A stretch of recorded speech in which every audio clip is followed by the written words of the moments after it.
Glória a Deus, meus irmãos. Boa noite, como vocês estão?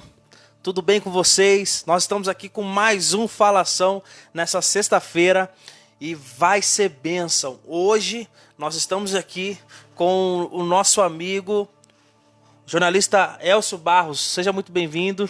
Muito obrigado, boa noite. Obrigado por ter aceitado o nosso convite. Muito obrigado. Você já é da casa, convite. O Elcio já é da casa, é um grande amigo.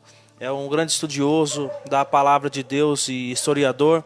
E hoje nós vamos falar de um assunto muito legal, que é reforma protestante. A gente vai falar sobre a origem, a gente vai falar sobre alguns acontecimentos, vamos falar um pouco sobre Martim Lutero, vamos falar sobre as 5 solas, os 5 solas.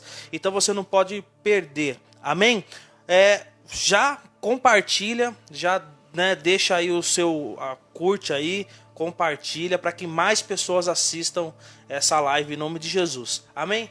Como de costume, antes de mais nada, nós vamos orar pedindo direcionamento para o Espírito Santo de Deus sobre nossas vidas, para que Ele venha abençoar, você que está assistindo, as pessoas que vão assistir as nossas vidas aqui também, em nome de Jesus. Amém? Se você puder, ore comigo. Deus poderoso, bendito Tu és. Grande és Tu, Jesus. Tu és digno de receber toda a honra, toda a glória, toda a adoração. Não há outro além de Ti. Pai, nesse momento, Jesus, eu peço que o Senhor venha em nosso favor.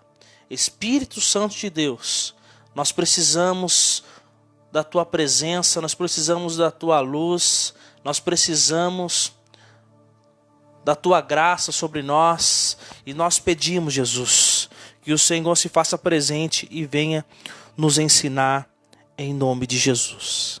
Amém? Meus irmãos, então, olha só, a gente está aqui, é uma falação, uma conversa bacana, né, Elcio?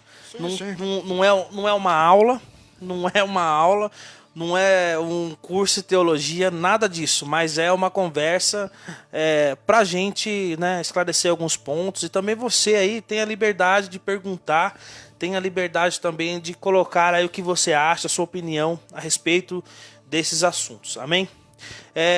Elcio, por favor, antes da gente começar essa conversa, entrar no assunto, se apresente para nós aí, quem é o Elcio Barros aí? O cara que já andou com o Ayrton Senna. O meu nome é Elcio Barros de Oliveira. Eu sou formado em jornalismo e tudo mais. Sou representante comercial e sou um pesquisador. E pesquisador principalmente sobre as escrituras. Eu tive muita curiosidade de saber o que é que Deus quer de nós, né? O que é que eu quero de Deus. E isso me faz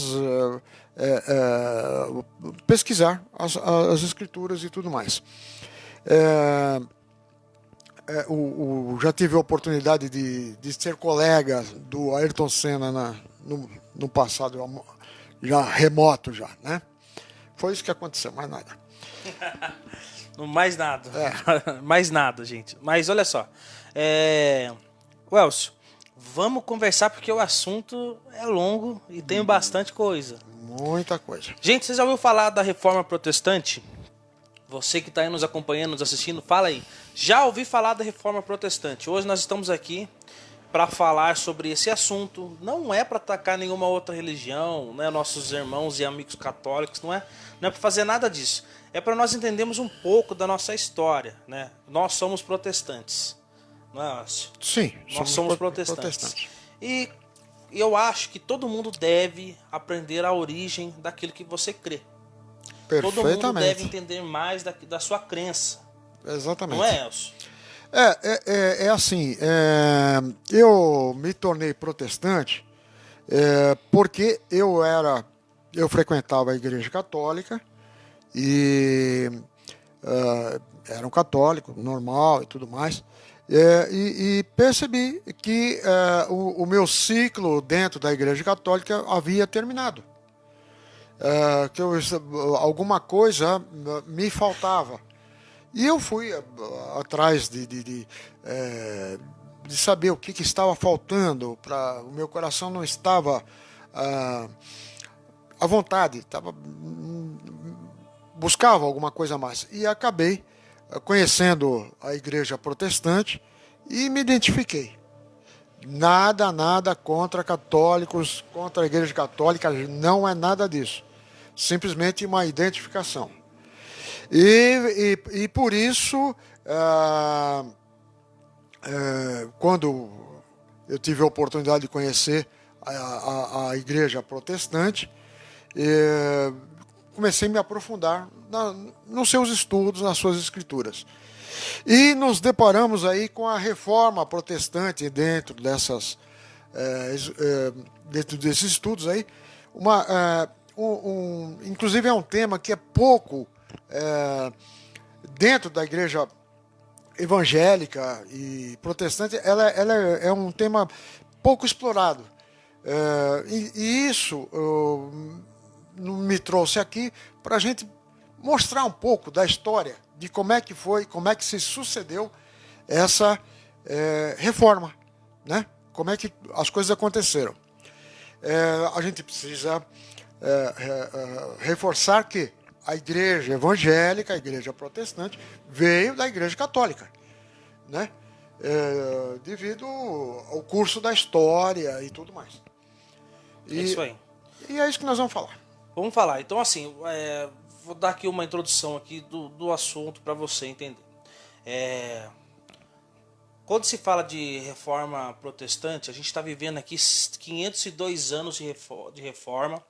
E esse ano nós vamos completar, dia 31 de outubro, 503 anos de reforma. Como que aconteceu tudo isso aí? O cara que, né, um dos precursores da reforma foi Martinho Lutero, né? Dentre ele veio outros reformistas também.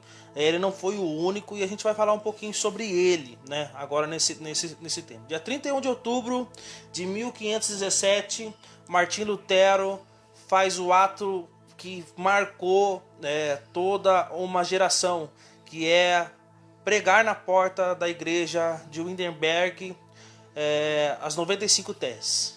Els, conta para nós como que foi esse processo e como que ele chegou até esse processo. O processo é longo, vamos dar uma pequena pincelada aqui, que a história é comprida. Em primeiro lugar, a gente tem que falar que não teve só Martinho Lutero, teve alguns que precederam Martinho Lutero. Porém,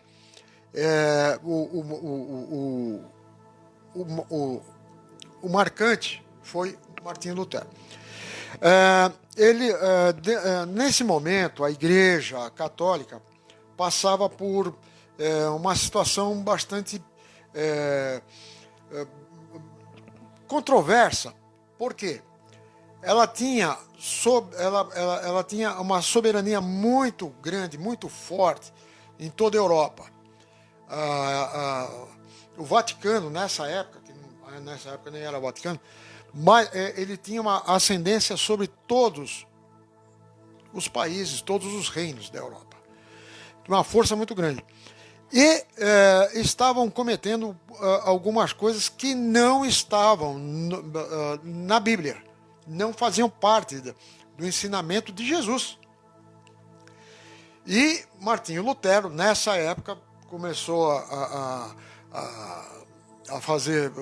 notar que ele era bastante temente a Deus, cria muito em Jesus, no Espírito Santo, aquela coisa toda. Então, o que acontece? E de repente ele percebeu que a Igreja Católica, por intermédio do Papa, que era o comandante máximo, que é o comandante máximo, estavam cometendo coisas injustas, como venda de indulgências para salvação, aquela coisa toda. Então, se considerava que estavam se vendendo mentiras. E aí ele começa a questionar a Igreja Católica. Aí ele faz as 95 teses. Essas 95 teses, em primeiro lugar, ele não as fez para criar polêmica. Ele queria levar essas teses para um questionamento acadêmico, na qual ele não foi ouvido e aí a encrenca virou para o outro lado e aí ele acabou sendo A ideia de Martim Lutero herege, era fazer, então, um debate acadêmico. um debate acadêmico. Era essa a intenção. Não era em nenhum momento afrontar. Jamais. Ele queria simplesmente Queria- fazer um debate acadêmico para esclarecer as questões que ele tinha dentro dele. Muito mais. Até mesmo por conta de dúvidas que talvez ele tinha. Perfeitamente, E exatamente. ele queria ouvir a opinião de outras pessoas referente aos assuntos. Exatamente, é isso mesmo. Ele não queria afrontar, não tinha essa intenção de afrontar. O fato dele ter levado a ter colocado as 95 teses na frente da igreja, não era, naquela época, não era considerado uma coisa de confronto. Naquela época era normal teses, ideias serem colocadas dessa forma para que a academia fosse acolhesse aquelas questões para serem debatidas. A porta da igreja era como um painel informativo da época. Exatamente. Todas as informações, principais informações da cidade, do reino ali, era colocadas Era ali. colocado na porta da igreja. Até por conta do grande fluxo que se tinha ali na igreja. Era um painel ali, era o jornal Da época. Da época, né? Era isso. Entendi. Então, Martim Lutero, ele coloca as 95 teses, né? E aí a gente fala desse intuito de não atacar, né, a igreja, mas no intuito de tentar conhecer um pouco mais, tentar esclarecer algumas das suas dúvidas. Aí você começa a entrar no ponto das 95 teses, você começa a entender que Martim Lutero ele era tão ligado à igreja, ainda nesse momento, que ele fazia uma tese e logo em seguida ele também abrandava, com um certo receio. Perfeitamente. Assim, ó, vamos... O Martim Lutero, nós não falamos aqui, mas o Martim Lutero, ele era padre, certo? Esquecemos de falar anteriormente. Ele era padre. Ele era respeitador das regras, mas ele tinha conflitos com as escrituras das escrituras com o que estava acontecendo. Ele tinha conflitos. Então, o que ele fez? Ele gostaria de esclarecer as suas dúvidas, não é? E ele era seguidor das regras romanas na época, né? Aí Martim Lutero coloca as 95 teses, ele não é ouvido de uma forma clara, mas tem pessoas que mesmo assim apoiam a visão dele, porque naquela época a igreja já estava meio ela estava assim, o pessoal estava meio de saco cheio já do que estava acontecendo. Perfeitamente. E isso aí foi um estupim. Na verdade, né, a gente vai ver que os conflitos que ele tinha interno não era só deles, né? Não era só dele. Não era só dele. Exatamente. Então, o que vinha da Igreja Católica não estava satisfazendo. Não estava satisfazendo. Por quê? Era uma coisa imposta. Vinha de lá e era imposta lá. Tem várias situações, inclusive, vou falar de uma delas, as missas eram feitas em latim, que era para o povo não entender. Latim era uma linguagem acadêmica. Era uma linguagem acadêmica. Não era só usado em um determinado país, mas em 90% das universidades da época. Então, o Lutero era alemão. Tanto certo? Ele era alemão e tudo mais. Então, o latim era para os clérigos. Consequentemente, não era por povo. Aí, a necessidade do povo era querer conhecer as Escrituras. O que Deus nos fala. Então, aí já se percebe que esses conflitos não eram só de Lutero, era de uma coletividade. Por isso, começou a pegar bastante velocidade essa disseminação dessas teses aí. Então Lutero ele aproveita aquele momento, né? E como você falou, e é legal frisar, que não era um questionamento só de Lutero, era de toda uma parte da população. Perfeito. Que talvez não tinha dinheiro para tirar o seu ente querido lá porque o que se pregava era que o Papa tinha tal poder para tirar as pessoas do purgatório, absolver pecados, e aí... Então, é assim... Como não tinha dinheiro... Então, o que se passa é o seguinte, nós tínhamos uma situação da seguinte forma, a venda das indulgências. A palavra indulgência vem do latim, quer dizer dar gentileza. Então é assim, se você a compra das indulgências era a compra de uma salvação. Então, o que eram indulgências na época? Eram estátuas, amuletos, pedaços da cruz de Cristo, ossos de Cristo, tudo isso era visto, quem tivesse condições de comprar, isso aí teria salvação. Isso era delegado pelo Papa. A Igreja Católica, nesse momento, ela tinha uma preocupação muito grande em construir a Catedral de São Pedro. Nessa época, ela foi construída na Catedral de São Pedro. Tinha a intenção. A arrecadação de dinheiro teria que ser muito grande, muito forte. Então, existia uma fábrica de indulgência enorme.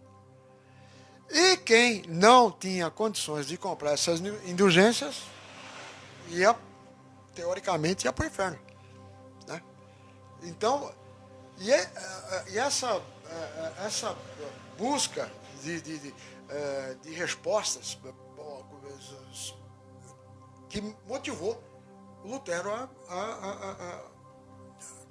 a fazer as teses dele e tudo mais. Os maiores apoiadores da causa de Lutero foram os políticos. A gente sabe que sempre tem esse viés político por trás de muitas coisas, né? Interesse político até nessa época. Mas a gente sabe que foi o que, né, deu assim essa força para Lutero foram os políticos. Tanto é que o rei Frederico, o príncipe Frederico, que era o príncipe regente da época, foi um dos maiores apoiadores de Lutero na época. É assim, né? Como você falou, a política está sempre, né, permeando ou comandando, né? Como o Papa tinha uma grande ascendência sobre todas as nações da época, todos os países, todos os reinos, politicamente, os seus devidos reis não estavam nada contentes com o Papa. A força do Papa era muito grande. A riqueza da católica era muito grande. Então, qualquer coisa que pudesse afrontar o Papa era bem-vindo. Consequentemente, o Lutero foi um deles que conseguiu se aproveitar da situação também para encampar suas ideias.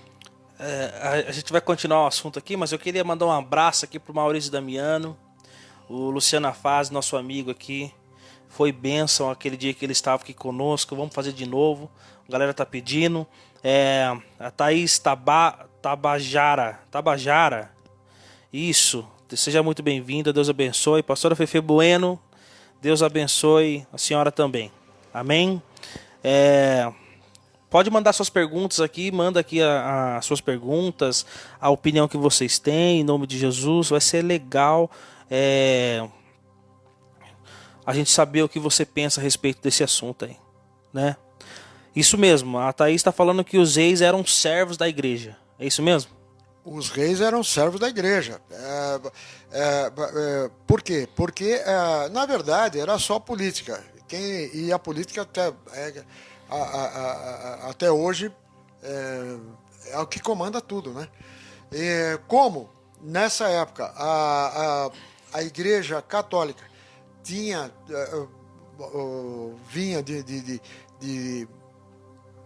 de grande, alguns séculos antes, ela veio se reforçando, ela se tornou uma grande comandante da Europa. Ela comandava tudo nessa época. Então, vamos lá, vamos voltar aqui pro Lutero. A gente falou desse, porque é legal a gente fazer esse pano de fundo pra gente entender o que estava acontecendo naquele momento. Sim, né? sim. É isso que é o bacana, porque você fala assim, mas o que levou a pessoa, né, a fazer tais coisas, né? Os fins justificam os meios, digamos assim, pode ser aplicado, né, nessa questão. Mas vamos lá. Elcio, Lutero colocou o Lutero colocou as 95 teses na porta da igreja, teve aceitação da parte política e de algumas pessoas, né, da burguesia, digamos assim. Mas o que ocorreu? O que pegou depois? É o seguinte, né, cara? Nessa época, nós estamos falando de uma época de Inquisição, né? Inquisição aos hereges. Naturalmente, ele não foi nada bem recebido pela Igreja Católica. Foi considerado herege, foi considerado inimigo da Igreja. Houve perseguições, houve perseguições de todas as naturezas, né? Entendeu? Só que ele, como você acabou de dizer, ele foi protegido pelo político, pelo rei, né? Da época lá da Alemanha, porque Frederico, isso, Frederico, ele foi protegido porque já se sabia que ele ia ser perseguido. Aí depois, então, o Lutero teve um julgamento. Perfeitamente. E o que aconteceu nesse julgamento? E aí que foi o estupim para que ele tomasse a principal e mais forte decisão da vida dele. Então, foi assim, ele, em determinado momento, ele foi a julgamento e aí aconteceu que ele tinha que falar só uma palavra, revogo, que ele iria revogar ele ia revogar as teses dele, as ideias dele e tudo mais. Quando ele tinha que pronunciar essa palavra revogo, ele, com medo e tudo mais, ele pediu para ser adiado de outro dia para ele falar essa palavra. Passou a noite orando, se conciliando com Deus e tudo mais. No outro dia, ele ainda com medo e tudo mais, ele chegou e falou: olha, é o seguinte, eu não posso revogar essas palavras porque eu não serei honesto comigo, com a minha consciência. Então, eu não vou afirmar isso daí. Falou isso com medo, com humildade, porém não assumiu que ele iria revogar aquelas palavras. Aí se deu início. Aí ele saiu da igreja. Aí que ele saiu da igreja mesmo, excomungado. Excomungado. Exatamente. Né? E aí ele deu... Bom, então, aí cabe uma situação. A sentença era que ele teria sido excomungado e todos os seus seguidores também seriam excomungados junto com ele. Consequentemente, nós estamos excomungados. E é aqui uma referência, né, bíblica da palavra que mudou a vida de Lutero, né? Está justamente aqui em Romanos 1,17. Romanos 1,17 diz assim, ó: esta boa nova nos diz que o homem só pode ser justo diante de Deus através da fé. De fato, a justiça de Deus, do princípio ao fim, é pela fé, tal como a Escritura afirma. Ó, essa frase aqui mudou a vida e mudou as nossas vidas também. O justo viverá pela fé. Muito bem. Então é o seguinte, vamos lá. Voltando ao Lutero aqui, até então ele era um homem da Idade Média com o peso da Idade Média em cima dele. Era uma época de muita culpa. O homem trazia culpa de não queria ter nascido, de tanta culpa que ele tinha, entendeu? Quando Lutero estuda, entre outras coisas, ele era um teólogo, um estudante, um estudioso da palavra, principalmente nos escritos paulinos. Ele era especialista. Quando ele entende que o justo viverá pela fé, ele percebe que o peso que ele estava carregando não era dele. Estava imposto a ele. Então, é exatamente daí que ele consegue se libertar de toda aquela carga que a Idade Média traz para o homem normal daquela época lá. Então, é aí que tem a libertação. Exatamente nessa palavra aí. Vale lembrar, né, gente, que a gente está falando do Martinho Lutero. Ele foi um grande instrumento de Deus para nossas vidas, para ser um estupim, né, aí para a reforma. É claro que antes dele outros reformistas já existiam, né, que é o caso do inglês, é o John Wycliffe, que ele fez o quê? Ele 200 anos antes do Martinho Lutero iniciar a reforma, ele já havia iniciado a tradução da Bíblia em inglês, né? Então o John, o que ele fez? Ele começou a traduzir a Bíblia do latim para o inglês, para que o quê? As pessoas da Inglaterra tivessem acesso à Bíblia, né? Então, se em 1500 estava difícil, né? Começo de 1400, então estava pior. Estava muito pior. E ele acabou sendo morto, queimado, né?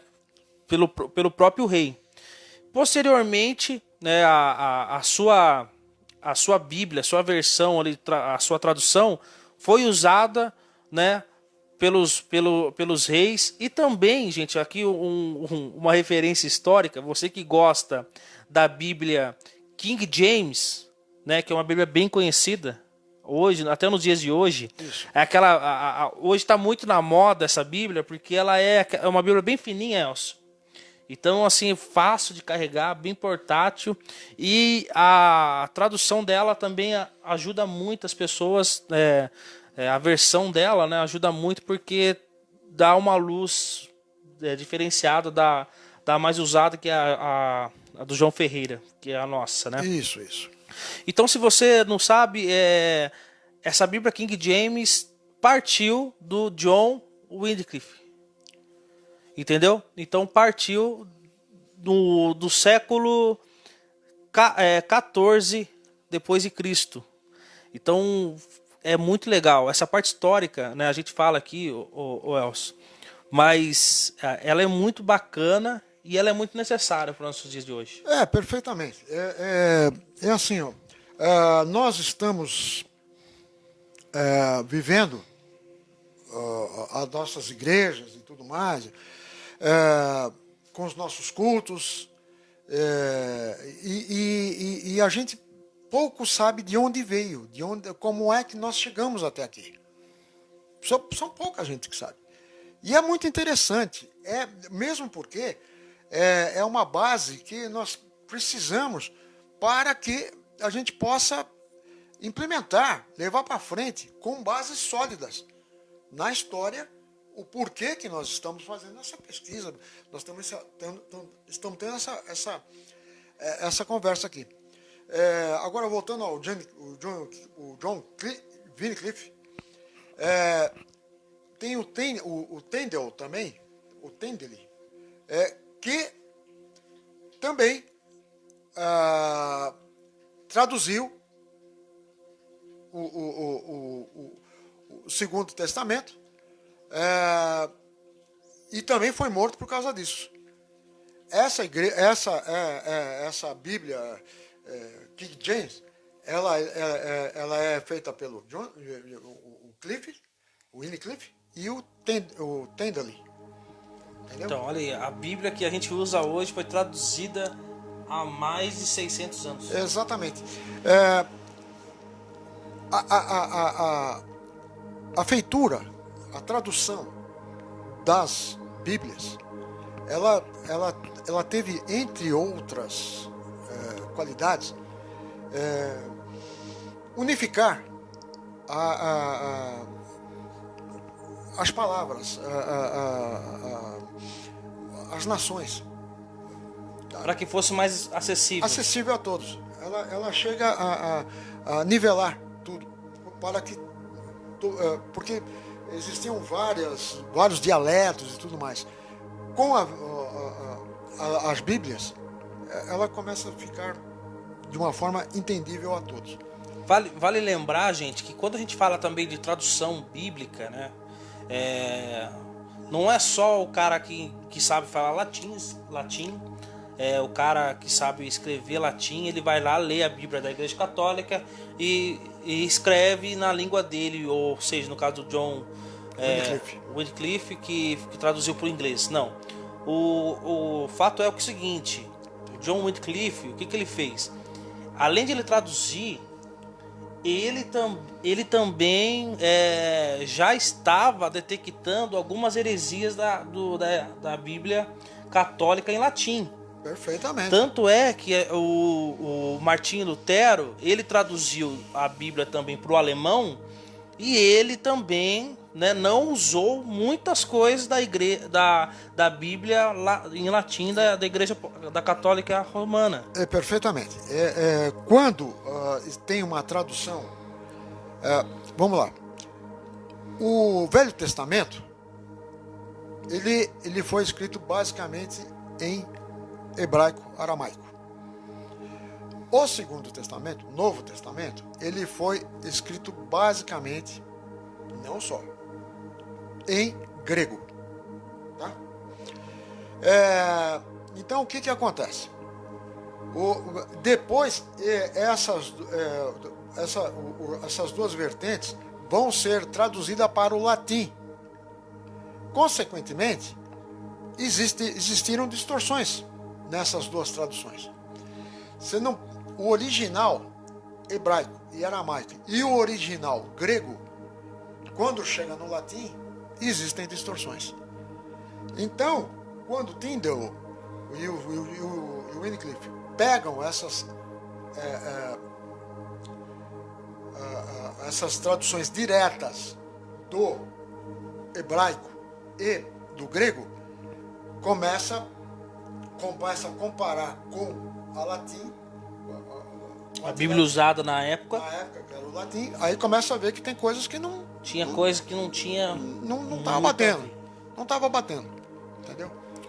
O Martim Lutero também ele escreveu em alemão, né? E ele traduziu direto dos textos gregos E do originais. grego e do hebraico. Do hebraico, né? E também, né, ele comparava com a Bíblia em latim. Em latim. Então todas essas traduções foram feitas dessa forma. Vale lembrar que nessa época tinha acabado de ser inventado a imprensa. Isso, perfeito. E aí, o que acontece? Ficou muito mais fácil.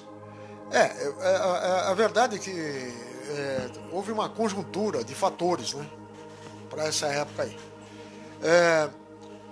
Fora tudo isso que nós estamos falando de ideias, de contradições, de conflitos existenciais, essas coisas todas, o Gutenberg, que era alemão, tinha acabado de inventar a prensa, né, ou a imprensa, no qual ficava muito mais fácil escrever livros, ou seja o que for, e muito mais barato. E aproveitando dessa situação, também o Lutero também foi para cima aí, abraçou a causa aí e começou a traduzir e imprimir as Bíblias. As Bíblias. Aí ficou mais fácil para ser disseminada essa situação. É isso aí. Martim Lutero foi um homem como nós, Elcio. Ele errou e a gente fala assim, a gente fala com tanto carinho, né, por Martim Lutero, mas ele também teve suas falhas. Perfeitamente. Assim, ó. Bom, eu acredito que Deus é Deus e pronto, né? E eu vou te mostrar o porquê que Deus é Deus, né? O Lutero, ele foi um homem usado por Deus, teve as suas qualidades, que são inquestionáveis, né? Porém, também teve suas falhas. Ele foi um antissemita em alguns momentos. Falhou, como qualquer homem falha. Então, isso nos mostra que nós não temos o Lutero como alguém especial, como um profeta, alguma coisa parecida. Ele é um homem usado por Deus, muito usado por Deus, mas homem como nós. Ele e outros reformadores também, que tiveram suas falhas. A gente fala isso, não, porque aí vocês falam, alguém pode dizer assim, vocês estão endeusando ou idolatrando Martim Lutero. Por exemplo, é o caso de uma religião muito conhecida que a gente estava conversando até ontem sobre os muçulmanos. Perfeito. Eles idolatram Maomé, que foi que é considerado o grande profeta que escreveu o Alcorão. E se a gente seguisse essa linha de pensamento, Martim Lutero também seria o grande profeta da igreja protestante. Exato. Mas é um homem muito usado por Deus. Damos graças a Deus por ter nos trazido pessoas como Lutero, né, que nos ajuda a compreender as coisas de Deus. Porém, é homem como qualquer um, sem problemas. Lutero passa, né? Então Lutero inicia, só que tem um outro precursor que fez tudo realmente a magia acontecer, que foi Calvino. Perfeitamente. Aí Calvino, ele conta um pouco para nós essa ilustre pessoa que fez a mágica realmente acontecer. É. É isso. Então, Ele é um pouco falado, né? Ele não é tão assim, digamos, tão aclamado, digamos assim, tão bem visto como o Lutero, que foi o cara que iniciou, mas o papel dele foi fundamental. é assim, é difícil dizer a importância de cada um deles, dos dois aí. Teve mais, hein? Teve mais. Não vamos cometer injustiça que teve mais. Mas nós vamos parar nesses dois aqui. Os dois foram importantíssimos. O Lutero, ele tinha como pano de fundo, ele era apaixonado pelo que ele fazia. Então ele ia para cima, ele lutava e tudo mais. O Calvino, ele era francês, embora o trabalho dele tenha florescido em Genebra, na Suíça, ele era formado em direito e ele era um reformista, tinha ideias reformistas e pegou ele foi o responsável por fazer um sistematizar as ideias protestantes, tá? Ele foi o responsável por fazer organizar as ideias e criou uma academia, criou uma faculdade e fez a doutrina protestante organizada para que ela ganhasse o mundo. Vale você que está nos assistindo, chegando agora, seja muito bem-vindo, né? Se você tiver alguma pergunta, alguma dúvida, já coloca aí. Vai ser um prazer responder, vai ser um prazer estar ouvindo aqui a sua forma de entender esse assunto, né? Mas voltando aqui, o Elcio, o Calvino, né? O que ele fez? Você falou que ele cuidou da parte sistêmica. Gente, para você que não sabe mais ou menos como que é essa parte sistêmica, é o seguinte: o Calvino ele criou toda a parte de estatuto, né, das primeiras igrejas. Ele reformulou a hierarquia, lideranças da igreja, os missionários, pastores, quem iria fazer o quê, né?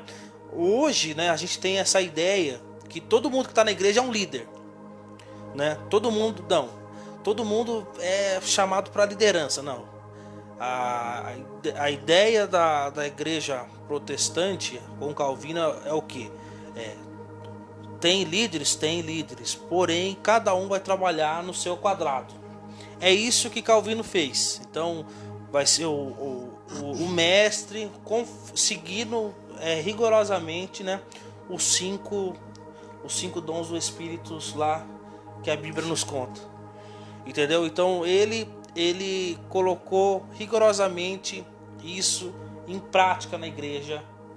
E conte mais sobre isso, Elcio. Vamos voltar àquela realidade daquele momento. É o seguinte: a igreja reformada, ou reformista para a época, ela não era bem-vinda. Era complicada, entendeu? A igreja católica comandava firme, né, a Europa inteira. Então, quando esses reformistas enfrentam essa empreitada, eles eram, meu Deus, eram valentes, né? Entendeu? Então, e o Calvino, ele organiza toda essa a igreja a igreja reformada, E ele faz todo o sistema funcionar, né?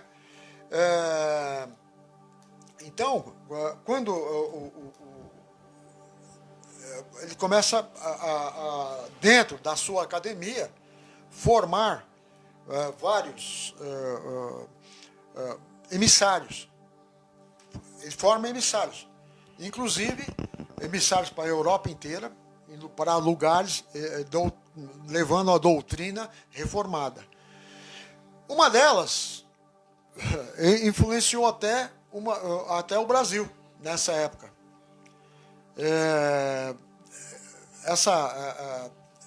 Veio uma missão para cá, em 1557, né? Isso. Exatamente. Ela veio ela veio junto com os franceses, quando os franceses aportaram no Rio de Janeiro, na Guanabara. Tinha uma colônia aqui, né? Exatamente, né? O Villegagnon trouxe uma missão protestante para cá. E aí tem uma história muito interessante, né? Eles foram perseguidos. Eles vieram para cá e foram perseguidos aqui, pelos católicos, até pelo Villegagnon. Eles morreram aqui, só que foi exatamente aqui que eles fizeram a primeira profissão de fé protestante das Américas. Que legal. Exatamente. Então, e essa profissão de fé, antes deles serem executados, elas foram escritas, elas foram todas detalhadas em 12 horas. Isso mostra que o treinamento que o Calvino Fazia com a galera. Com a galera deles lá, era de uma perfeição inteira, entendeu? Então, mas mesmo assim, como os católicos estavam aqui, inclusive os católicos que vieram para cá, na época da colonização, eles já estavam avisados sobre o movimento protestante que estava acontecendo na Europa. Quando chegaram aqui, eles estavam muito desprotegidos. Foram enforcados. Foi isso que aconteceu. Mas é um dado interessantíssimo. Poxa vida. A gente tem o privilégio de ser a primeira... A primeira confissão de fé das Américas, né? É um privilégio. Isso mostra que Deus, né, desde o descobrimento do Brasil pelos portugueses, Deus já queria fazer um mover aqui no Brasil. Né? Já. Cabe também... Esse foi o primeiro. Com os holandeses, na invasão holandesa, também vieram protestantes também. E que lá tem outra história. Né? Mas já não é novidade nenhuma que o Brasil já estava sendo namorado pelo movimento. Olha só, né, uma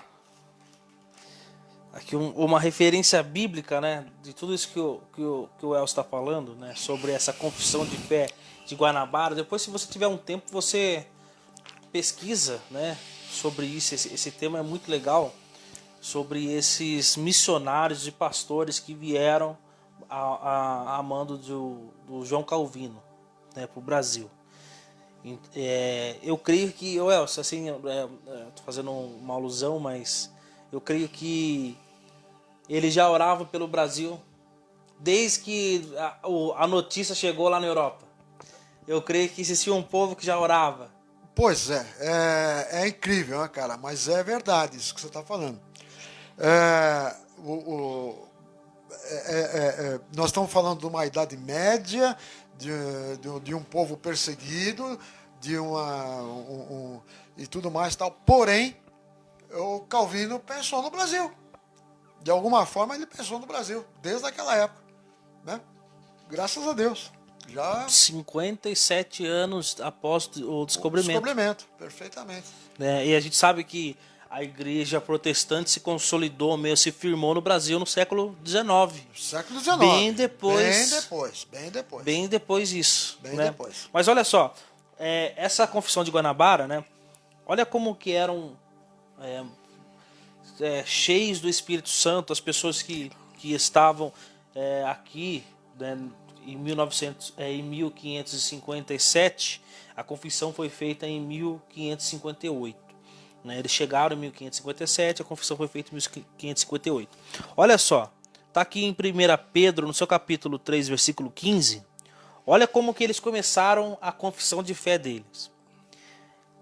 Entreguem-se aos cuidados de Cristo, seu Senhor.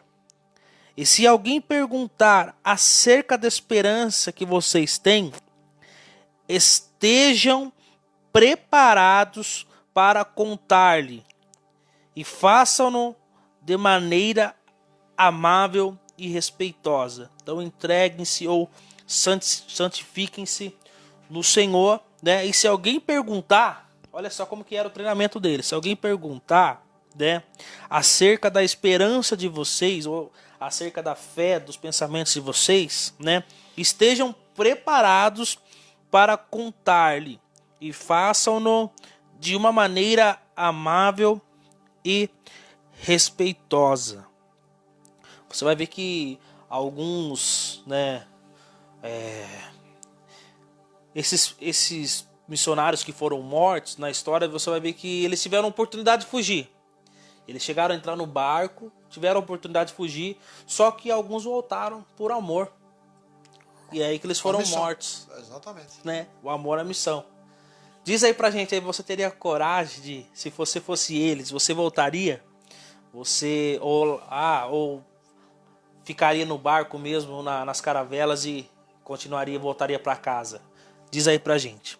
O senhor, e aí, confissão de Guanabara, o Calvino, ele treinando muitas pessoas, treinando pastores e missionários. Aí a gente chega numa parte da história que o pessoal fica com medo de que acontecesse a mesma coisa com a igreja reformada, que acontecesse a mesma coisa com a igreja primitiva.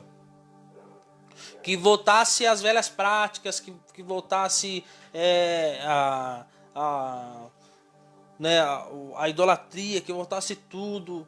E aí os caras fizeram na Inglaterra um conselho e decidiram as 5 solas, ou 5 solas, e a gente vai falar um pouco sobre isso. Exatamente. Em Cambridge, em 1896, foi feito na Inglaterra um concílio na qual consistia em criar bases para a igreja reformada.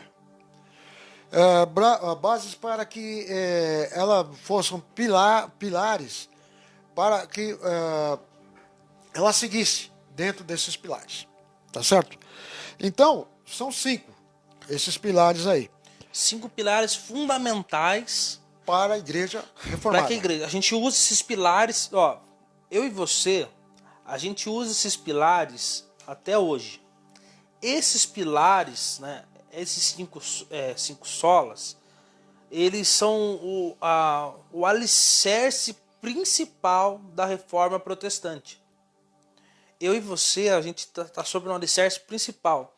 E se qualquer igreja do mundo protestante fugir desses 5 conceitos, fugir dessas 5 características que foram colocadas, eu creio que foram homens direcionados por Deus, perfeito, reunidos ali, que falaram assim, a nossa igreja tem 5 bases e nós não podemos fugir delas. E a gente vai falar um pouquinho sobre esses 5 solas, né? Então, assim, sola significa somente, tá? Sola significa somente. Então são 5 somente que nós vamos falar um pouco agora, né? Isso Sobre isso aí. Qual que é o primeiro sola? Então, Senhor? é assim, ó, vamos falar sobre essas bases, como ele acabou de dizer, são as bases de qualquer igreja protestante, tá? Existem algumas coisas que são acrescentadas por alguns segmentos evangélicos. Porém, esses 5 solas não podem serem mexidos. São imutáveis. São imutáveis. Como ele falou, você não sabe, ou muita gente não sabe, que você que frequenta uma igreja evangélica, que tem esses 5 pilares que são respeitados o tempo todo. Tá certo? Aqui a gente pode falar sobre... bom, vamos falar sobre quais são esses 5 solas. Ou somente isso daí. Sola fide, somente a fé. Sola scriptura, somente a escritura. Solus Christo, somente Cristo. Sola gratia, somente a graça. E por último, solo Dio glória, somente glória a Deus. Tá certo? Vamos falar então do primeiro? Pode falar. Você explica pra gente então aqui o primeiro, o sola gratia. Sola gratia. A graça de Deus sobre os homens. Por que isso o pessoal teve essa ideia de colocar, vamos falar sola gratia, ou seja, traduzindo, somente a graça. Somente a graça. Muito bem. Na Igreja Católica, essa graça ela é adquirida com o batismo. Tá?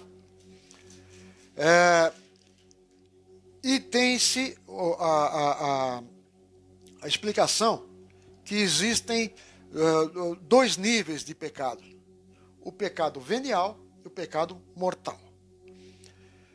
Quando você recebe essa graça no batismo, você está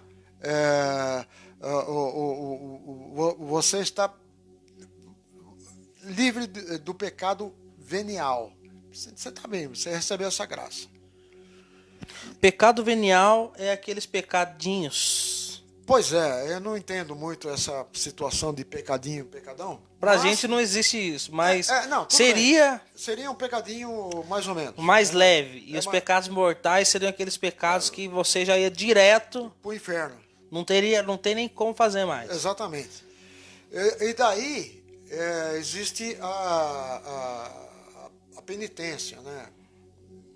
Uma coisa que para nós, penitência tem outra, quer dizer arrependimento.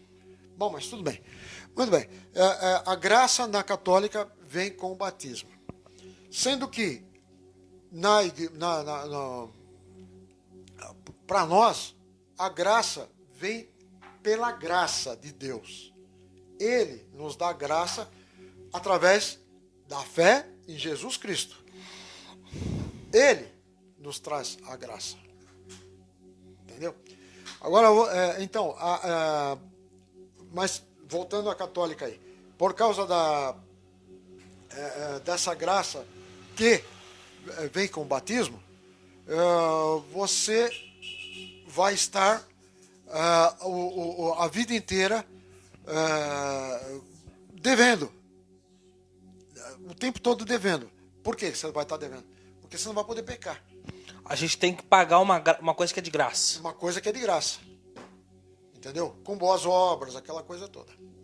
Então aí a gente firmou uma base que a graça de Deus é soberana sobre nossas vidas e nós não precisamos de interlocutores para atingi-la. Nós podemos ter livre acesso a Deus. Perfeitamente.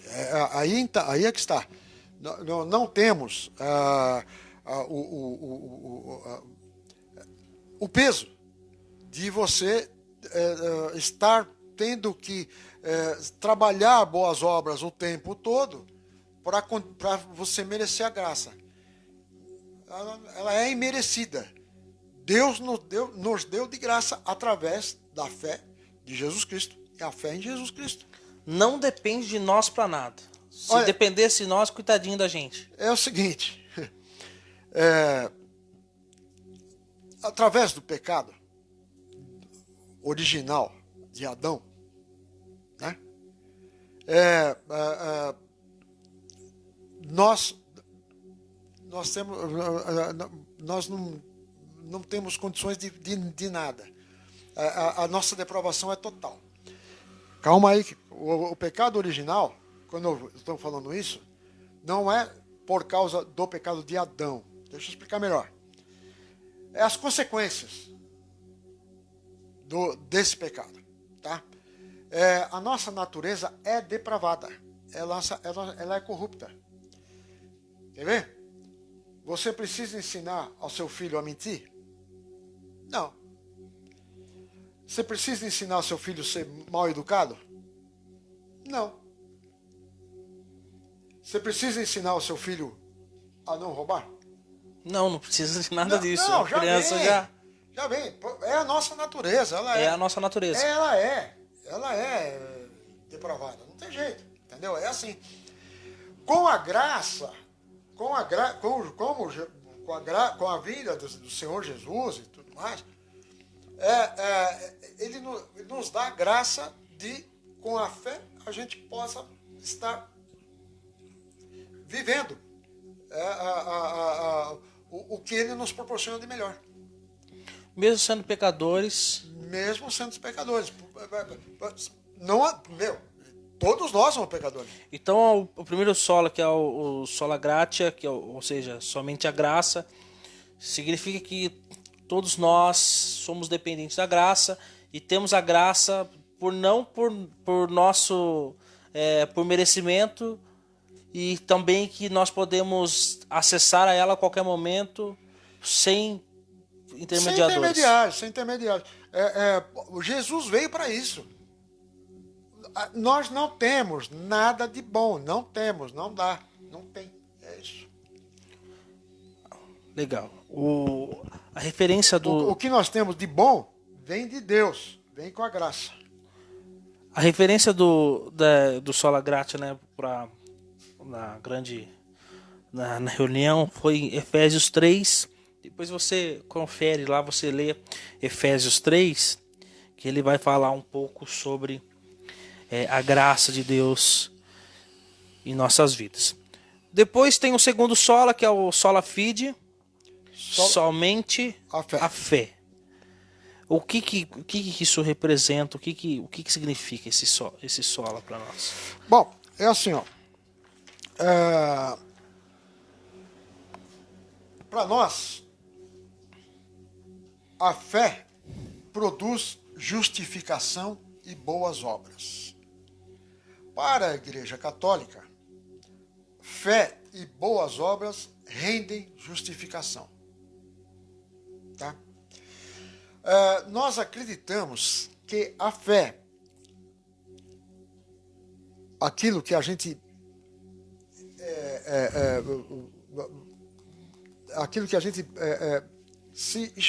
se propõe a acreditar em Jesus, em Cristo e tudo mais, vai nos levar a boas obras.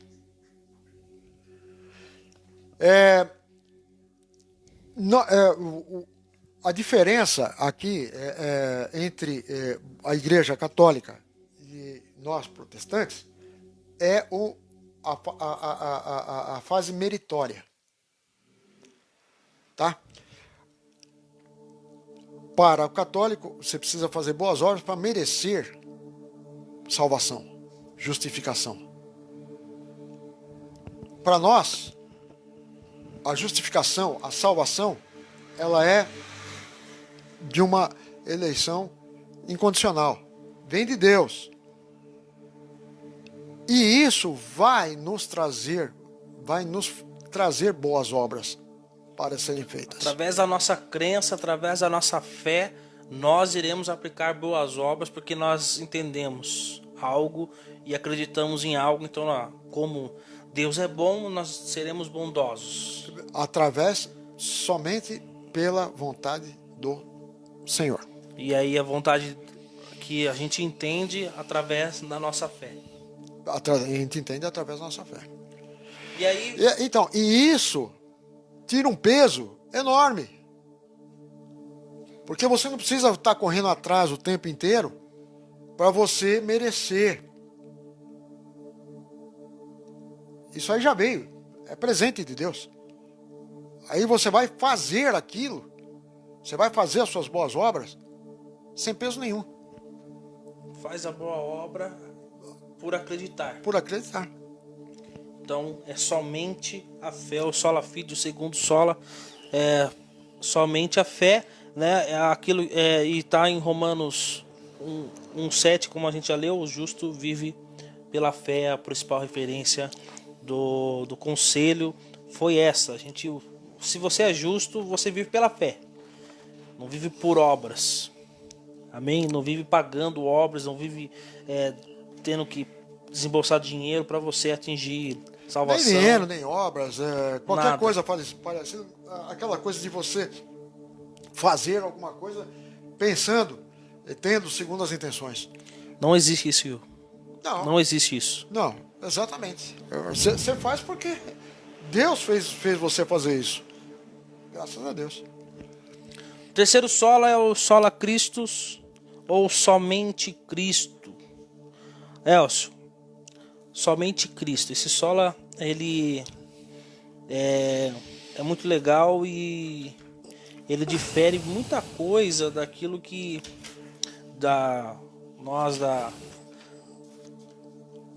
do protestante com O católico. o católico. Sim. E talvez para mim seja, o que eu estudei, A maior diferença. seja a maior diferença, né? Certo, Somente certo. Cristo. Certo. Somente Cristo. É o seguinte. Todo o plano de Deus para com o homem desde o começo dos tempos foi nos livrar dos pesos desse mundo, tá? E ele manda o seu emissário para mostrar que Deus vai tirar esse peso dessa terra. Esse Senhor que veio como Filho de Deus, ele veio para nos mostrar como tirar esse peso desse mundo. Então, aí nós vivemos, ele vem para nos mostrar que ele é o que vai nos tirar desse peso. Então, esse é Jesus Cristo. Esse conceito, então, a gente pode afirmar que não é somente Jesus morreu por nós, mas também Jesus nasceu e viveu por nós. Perfeitamente. Por quê? Ele não só nasceu por nós, ele viveu por nós. Ele vivendo por nós, ele vai nos tirar, em primeiro lugar, ele vai levar com ele tudo o que a gente deveria ser e fazer. Ele leva junto com ele. Ele nos justifica perante a Deus. Então, tudo que nós temos que fazer é viver somente para Cristo, né? Voltando, por quê? Somente para Cristo? Para não misturar outras coisas paralelas que possam atrapalhar a nossa comunhão com Deus. Cristo é o cabeça da igreja e ele é o único mediador. Perfeitamente. Então é isso que essa sola fala. Exatamente. Ele é o único mediador. Ele é não o- existe outro santo, não existe... Não existe santo, não existe patriarca, não existe nada que seja intermediário entre Jesus e nós. Não existe outra coisa. Não existe. Não adianta. Essa sola, ela explica, né, de uma forma assim, resumida, que não adianta a gente clamar um outro Deus, ou um outro santo, ou qualquer outra coisa, para a gente ser. Para que isso que a gente clame seja um intercessor nosso para com Deus. Então eu vou clamar pro Joãozinho falar para Deus falar para Deus de mim. Não existe isso, né? A sola Christus, ela fala assim que somente Jesus Cristo é o intermediador e nós podemos falar: Jesus, nós temos a liberdade. ajude, né? Fale, converse com o Pai, Então, nos ajude, né? Então, nós temos a Somente liberdade. com Ele. Nós temos a liberdade. Ele veio e nos trouxe a liberdade de falar com a maior autoridade que a gente possa conhecer espiritual. Ele nos trouxe essa condição. Então, não põe intermediário. Ele deu essa liberdade para a gente. E exatamente é o que ele quer. Ele veio para isso, para nos libertar. Então, a sola Christus é somente Cristo. A gente pode, você pode admirar a vida de várias pessoas, né? Que foram maravilhosas. Mas Deus é Deus, Cristo é Cristo. Pronto. Olha só, e a referência, né, que eles usaram para essa sola é a seguinte: está em João, no seu capítulo 14, versículo 6. Exatamente. E disse Jesus: eu sou o caminho, a verdade e a vida. Ninguém pode chegar ao Pai a não ser por mim. Exato. Então, aqui Jesus já explicou tudo. Foi claro, né? Foi claro. Jesus já explicou tudo que a gente estava falando, Elcio. Exato. Jesus é o cara mesmo, né? A gente falando, ele com poucas palavras já explicou o que é o... Já explicou tudo. Exatamente. Vamos lá. O próximo sola é o sola escritura. Elcio, o que é isso? Isso aqui também é muito importante. Presta atenção nesse sola, gente, porque você vai entender o que rege, né? O que é o que rege a nossa estrutura da igreja. Eu acho que isso aqui ele é a base, a maior base de todas. A gente sabe que somente Cristo é o mais importante, porque nós sabemos que Cristo é o cabeça da igreja. Ele é o cabeça, ele é o mediador, ele é o cara. Para nós ele é o... Sim, para nós protestantes. Mas o sola escritura, o que é? Você conta pra gente aí. Nós estamos falando da Escritura, estamos falando da Bíblia, né? E é assim, ó. Para nós, a autoridade, a maior autoridade na qual documental que a gente possa a maior autoridade que a gente possa atender é a Bíblia. A Bíblia para nós é o Espírito Santo falando, transmitindo a voz de Deus para nós, tá? Somente o que está escrito, mais nada. Na Igreja Católica existem dois tipos de autoridade: a Bíblia e a tradição. A tradição, ela é questionável o tempo todo.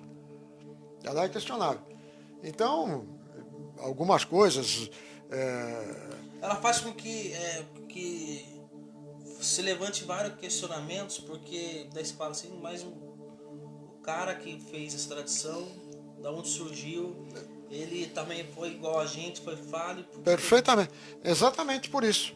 É exatamente por isso. Será que não foi uma ideologia dele? Uma que foi ideologia, aplicada? uma coisa temporal, pode ser da época, depois se tornou eterno, né?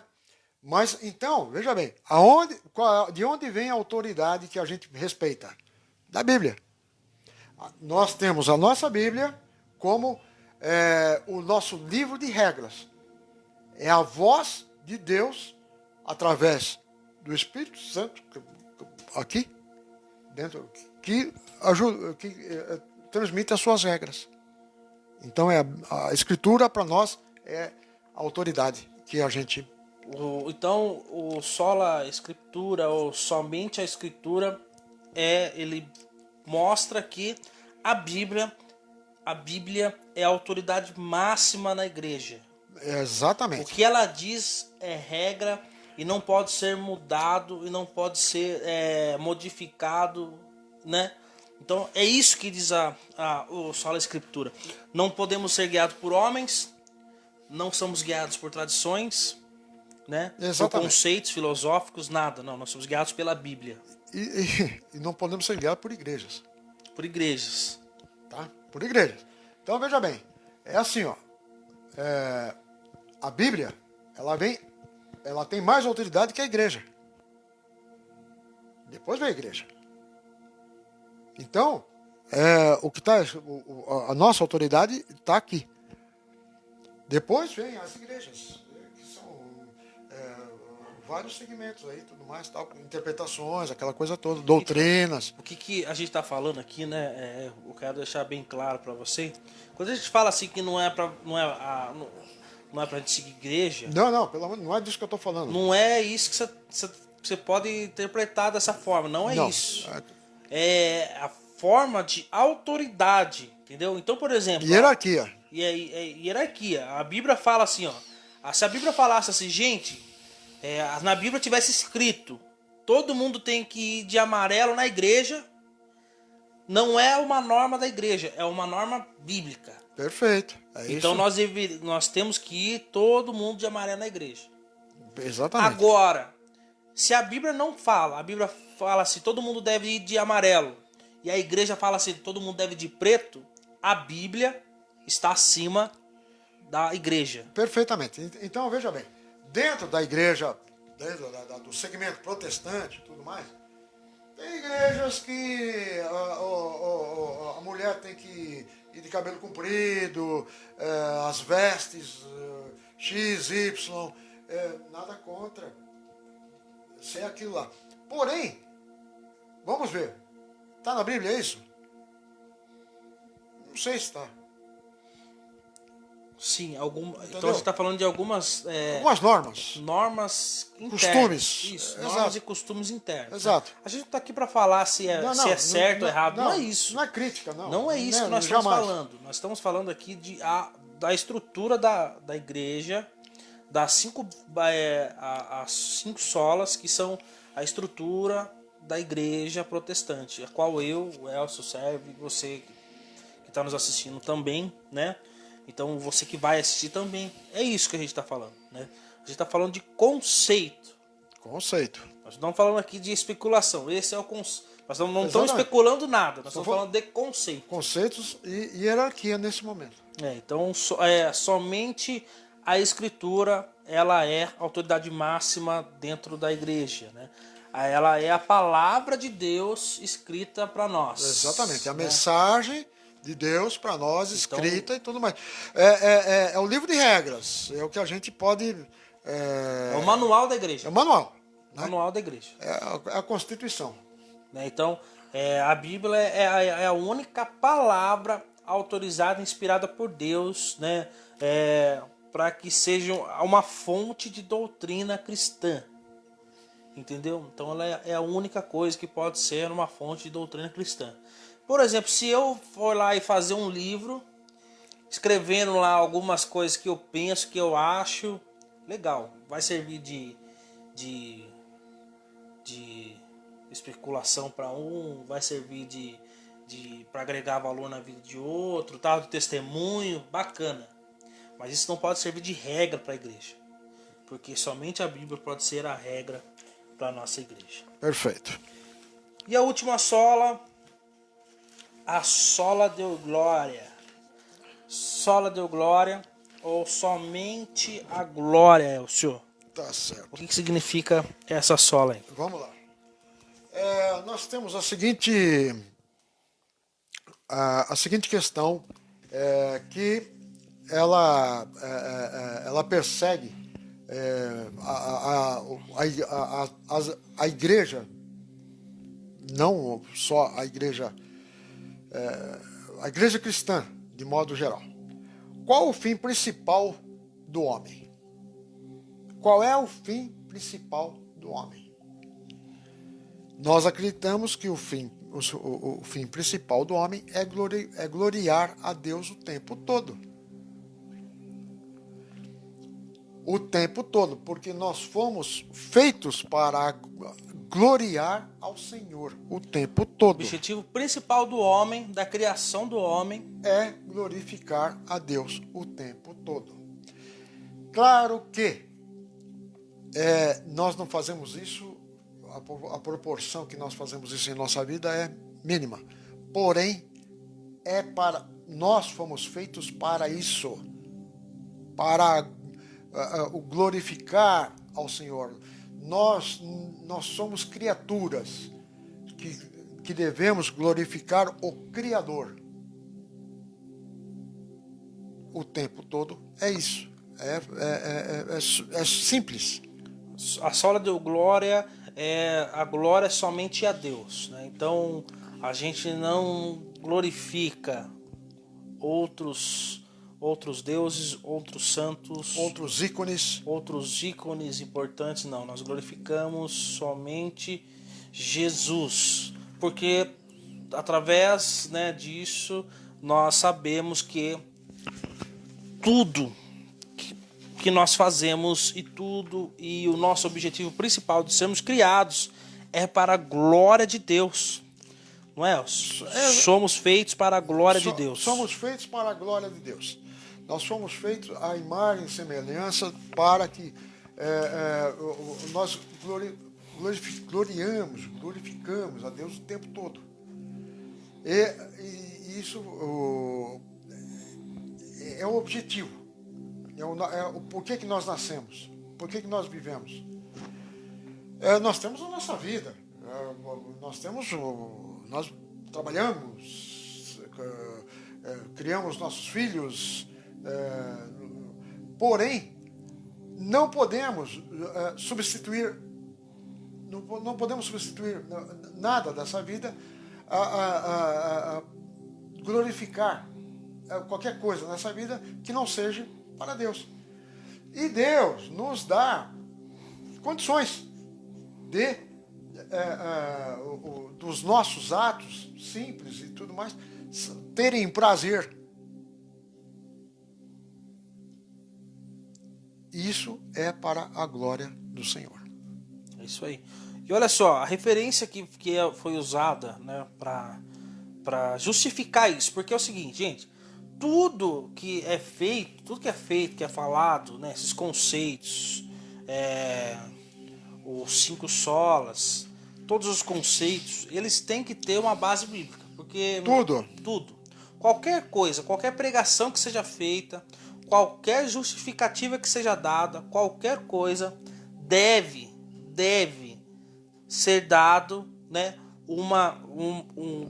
ser justificado pela Bíblia, né? Então é o seguinte, o livro bíblico, o que ele se baseia para o sola deu glória? Eu vou ler para vocês aqui Apocalipse 22. Apocalipse 22, eu vou começar no 6 aqui. Olha só, Apocalipse 22, 6 diz assim, ó: Então o anjo me disse, estas palavras são verdadeiras e dignas de confiança. O anjo disse aqui para João: O Senhor Deus, que dá o seu espírito aos profetas, enviou o seu anjo para dizer a você que isto acontecerá brevemente. Eis que venho em breve. Felizes aqueles que guardam as palavras da profecia deste livro. Aí olha no versículo 8, olha que interessante. Eu, João, vi e ouvi todas essas coisas e caí no chão para adorar o anjo que as mostrava a mim. Olha o 9. Olha o 9. Porém, ele me disse outra vez. Olha só, quem disse ali? João caiu no chão para prostrar o anjo que estava falando, que estava mostrando para ele todas as revelações do Apocalipse. Aí João caiu no chão para adorar o anjo. Aí o anjo disse para ele assim, outra vez, olha o que o anjo disse.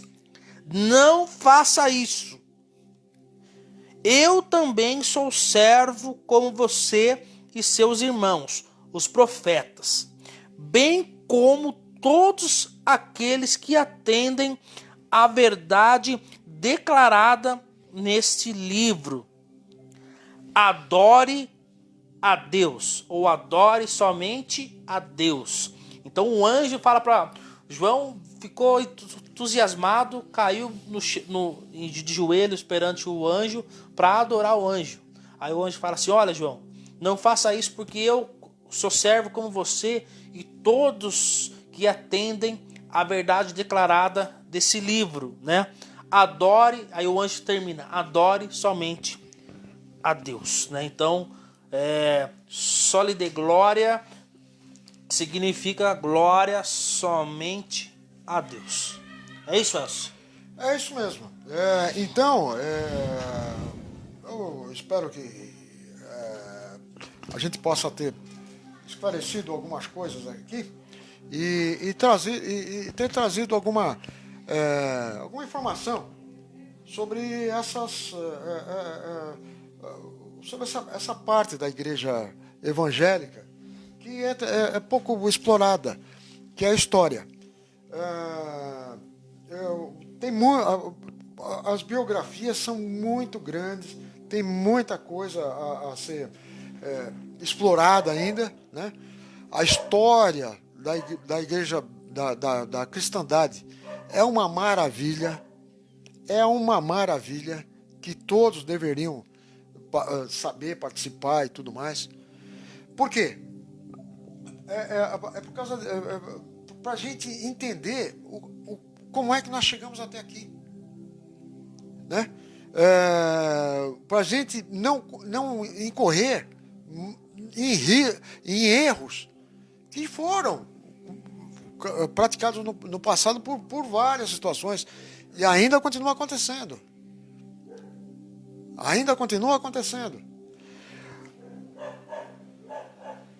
A igreja evangélica no Brasil, ela teve uma explosão nos últimos 50 anos, mais ou menos. Legal, muito bem. Se houve essa explosão para a igreja evangélica, ela teve um interesse popular muito grande, é porque está faltando... o homem está com a sede de conhecer a Deus, conhecer Jesus e tudo mais. O brasileiro, principalmente. E nós temos muita quantidade chegando para as igrejas. E não estamos trabalhando a qualidade.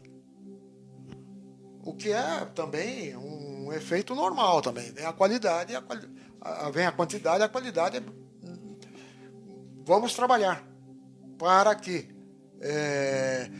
nós não nos decepcionamos com as coisas que vão acontecendo, com os próprios crentes, com os próprios evangélicos. O que a gente está fazendo aqui, né, Elcio, é que tem bastante gente, e eu mesmo já falei isso, e a gente ouve até hoje aquele ditado que quem vive de passado é museu.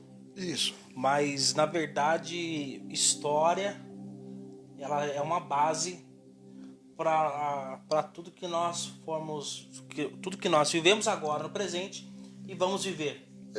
Então, quem vive de passado é museu, né? Eu gosto de história. Eu também gosto de história. Então, eu acho que sem passado não tem futuro, né? Sem passado não tem futuro. Então, a resposta que eu tenho é essa, né? Se a gente não tivesse passado por tudo isso, se a igreja não tivesse passado por tudo isso, talvez hoje, Elcio, talvez hoje a gente estaria aí tendo que vender alguma coisa pra gente pagar aí a nossa indulgência.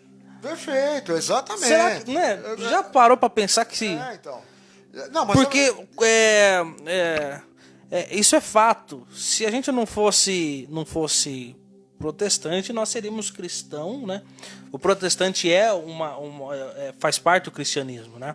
Mas se nós não fôssemos protestantes, nós seríamos católicos. Provavelmente. E aí nós estaremos. E aí até mesmo a Igreja Católica não mudaria. Porque a gente não está falando mal da igreja, mas hoje a Igreja Católica é muito, muito diferente daquilo que ela era antes. O próprio Papa assumiu os erros da igreja.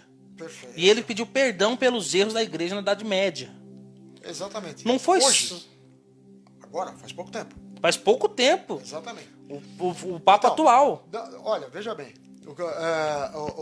Ninguém. Ele pediu perdão e tudo mais, essas coisas todas. Olha, é o seguinte: ninguém está querendo que peça perdão e tudo mais, pelo que foi feito. Mas, se não tivesse esse movimento protestante de 500 anos para cá, o reconhecimento disso não iria acontecer. Não iria. Não iria acontecer, por quê? Porque não ia, não teria... Não precisava dar o braço a torcer. Não teria, estava tudo do jeito que estava antes. Mudaria algumas coisas. Algumas coisas, claro, sempre mudaram. Mudaria. Ó, é o seguinte, a igreja evangélica tem problemas pra caramba. A igreja evangélica tem procedimentos parecidos ou piores, tá? Não existe igreja perfeita. Igreja perfeita, a gente sempre fala, vai ter só no céu. Exatamente. E não existe igreja, assim como não existe homens perfeitos, mulheres perfeitas, não. Assim como não existe ninguém perfeito. Então. Graças a Deus por isso. Porque se imagina se tivesse um cara perfeito entre nós. Seria crucificado. Existiu, e foi crucificado. Porque ninguém aguenta, ninguém quer lidar com uma pessoa perfeita, né? Porque é isso que nos mantém juntos. Saber que o nosso próximo, nossos irmãos, apesar de nós amarmos eles, não quer dizer que falar assim, eu quero que ele erre, não. Mas é saber que ele é imperfeito e quando a gente fala assim, vamos criticar ou vamos julgar, fala assim, mas espera aí, eu também piso na bola. É lógico. Eu também estou sujeito a errar. Então, vamos se abraçar, vamos se amar e vamos tocar o barco. Elcio, muito obrigado por ter aceitado o nosso convite. Muito obrigado por ter nos dado o privilégio aí de nós batermos esse papo e falarmos sobre esse assunto tão bacana. Espero que as pessoas tenham gostado. O Elcio vai vir mais vezes aqui com outros temas, né? A gente tem bastante coisa aqui para falar, né, Elcio? Bastante. Assim, nós demos uma pequena pincelada nesse tema aqui. É muito mais profundo, é muito mais legal. Tá bom? Antes disso tem toda a história, como eu te falei, falando anteriormente, toda a história do cristianismo, que é maravilhosa, que é linda. E para a gente chegar aqui. E depois disso tem desdobramentos de avivamento, de projetos mal sucedidos e bem sucedidos também, né? Olha, a história é bacana. É isso aí. E eu quero agradecer ao Murilo aqui pela oportunidade e vamos lá, estamos juntos aqui e estou à disposição, tá bom? É isso aí. Tem muito, muito mais coisa, mas a gente não... a gente tem que encerrar, porque senão a gente vai longe. Vai muito História, ó, a gente tem para contar bastante. E isso aqui foi mais um dos causos aqui no Falação. Deus abençoe a sua vida. Deus abençoe a sua casa, a sua família. Fica com Deus em nome de Jesus e até a próxima. Abraço. Fica com Deus.